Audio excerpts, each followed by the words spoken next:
नाज़रीन तव्हांखे अहम ख़बर ॾींदा हलूं। रतोदर तालुका अस्पताल जी media superintendent officer doctor Tayyaba Sultana काके पोइटो मीडिया सां ॻाल्हाईंदे चयो त तालुका अस्पताल जे MPAS आहियां, पर मूंखे बजट जी का बि ख़बर नाहे, छो त अस्पताल PPHI हवाले आहे। असांखे जंहिं शइ जी ज़रूरत थिए थी त इहा उन्हनि खे लिखत में था ॾियूं। IHS बाद PPHI हवाले थियण बाद हाणे बहितरी आहे।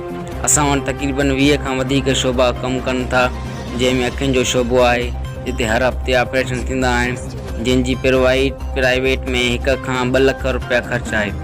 इहा हिते मुफ़्त कई वेंदी आहे। 300 खां 400 ॾंदनि जी शोबे में ऑपरेशन थिया आहिनि। कामल जे शोबे में मरीज़नि जो मुफ़्त टेस्टूं करे दवाऊं फराहम कयूं वञनि थियूं।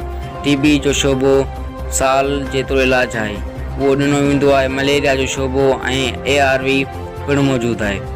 कुते जे चक ऐं नांग जे कखण वारियूं वैक्सीन पिणु मौजूदु आहिनि। दिलि जी बीमारी जो असां वटि शोबो नाहे, न वरी डॉक्टर आहे। असां वटि कुझु डॉक्टर रिटायर थी विया आहिनि, जंहिं सबबु ट्रामा सेंटर में डॉक्टरनि जी शदीद खोट आहे।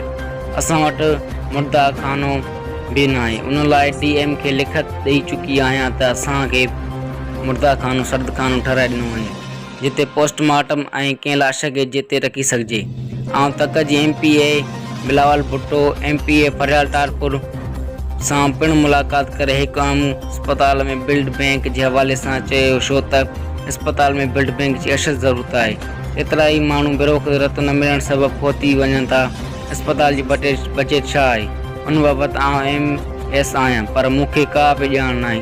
MS आहियां, मूंखे 1 रुपए जी फंड में 1 रुपयो बि नाहे जो आउं ख़र्च कयां। जाग न्यूज़ रतुरुप जो